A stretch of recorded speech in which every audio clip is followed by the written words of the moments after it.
होली की तस्वीरें तो सबने देखी होंगी, है ना? पर आज हम सिर्फ तस्वीरें देखने नहीं वाले, बल्कि उसे महसूस करने वाले हैं।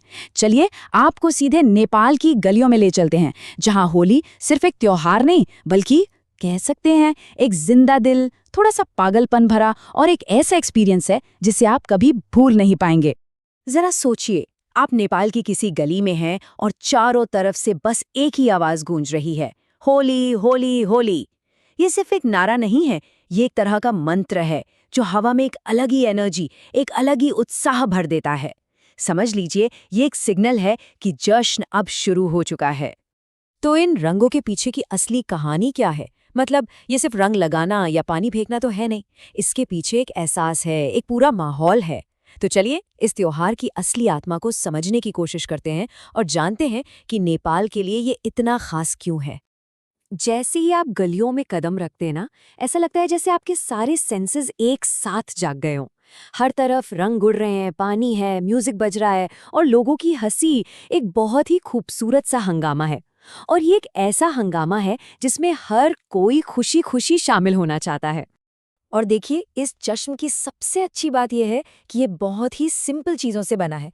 आपको बस एक पिचकारी चाहिए, थोड़ी सी मुट्ठी में रंग और खेलने का मन, बस। बाकी सब कुछ, मतलब वो एक दूसरे के पीछे भागना, चिल्लाना और अचानक से अजनबियों से दोस्ती हो जाना, वो सब अपने आप होता है। अच्छा, होली तो एक बहुत पुराना त्योहार है, लेकिन आज हम इसे जिस तरह से देखते हैं, ये हमेशा से ऐसा नहीं था। वक्त के साथ इसे मनाने के तरीके में एक काफ़ी दिलचस्प बदलाव आया है। अब देखिए, यहाँ एक बहुत ही इंटरेस्टिंग बात पता चलती है। वहाँ के लोग बताते हैं कि पहले होली में अक्सर थोड़े झगड़े, थोड़ी कहासुनी हो जाती थी, पर अब माहौल पूरी तरह बदल गया है। आज की होली बहुत सेफ है, मज़ेदार है और सबको साथ लाने वाला एक त्योहार बन गई है। और इसी बदलाव ने ना इस त्योहार को और भी बड़ा और कह सकते हैं कि सबके लिए बना दिया है। आज की होली हर किसी का खुले दिल से स्वागत करती है।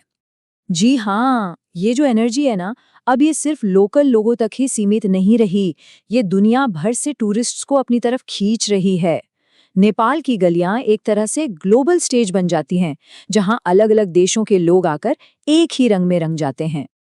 और सही मायनों में इस त्योहार की सबसे बड़ी खूबसूरती यही है। उस दिन कोई लोकल नहीं होता, कोई टूरिस्ट नहीं होता, कोई अजनबी नहीं होता।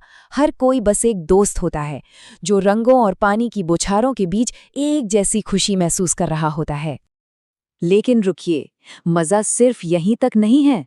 इस पूरे जश्न में एक और मजेदार लेयर है, जिसका कनेक्शन सीधा बॉलीवुड से है। शोले फिल्म का ये गाना तो सबको याद ही होगा।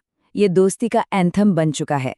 तो होली के उस हंगामे के बीच दोस्त एक दूसरे पर रंग डालते हुए अक्सर ये गाना चिल्लाते हैं। ये एक तरह से उनकी पक्की दोस्ती का मजेदार ऐलान होता है। और बात सिर्फ गाने तक नहीं रुकती। फिल्म के वो आइकॉनिक कैरेक्टर्स जय और वीरू, उनके नाम दोस्ती का नारा बन चुके हैं। मतलब जय वीरू चिल्लाने का मतलब है हम इस मस्ती में एक साथ हैं। तो ये जो छोटे छोटे पॉप कल्चर रेफरेंसेस हैं, ये उस माहौल में मजाक और दोस्ती की एक और परत जोड़ देते हैं। ये दिखाता है कि कैसे ये त्योहार पुरानी परंपराओं और नए जमाने के तौर तरीकों को एक साथ मिलाता है। तो बॉलीवुड के मजाक, रंगों के हंगामे, इन सब के परे इस त्योहार के सेंटर में, इसके दिल में एक बहुत ही प्योर और सिंपल सी भावना है। तो असल में होली का मतलब क्या है? ये वो एक एहसास है जो आपको पूरी तरह से अपने अंदर खींच लेता है। ये एक मौका है कि सारी चिंताएं भूल जाओ और बस उस पल को जियो। वो जो बेफिक्र होकर खुश होने वाली फीलिंग है ना, बस वही है होली का माहौल। ये एक लोकल पार्टिसिपेंट की बात है और शायद इस पूरे एक्सपीरियंस को इससे बेहतर तरीके से नहीं बताया जा सकता। इसका सीधा सा मतलब है एकदम मजा आ गया। और आखिर में होली इसी के बारे में तो है, प्योर फन। तो चलिए इस एक सवाल के साथ आज की बात खत्म करते हैं। होली का ये जो बदला हुआ रूप है, ये हमें दिखाता है कि कैसे एक सदियों पुरानी परंपरा भी वक्त के साथ साथ खुद को बदल सकती है, अपनी जड़ों को थामे हुए भी हर नई पीढ़ी के लिए उतनी ही मजेदार और जरूरी बनी रह सकती है।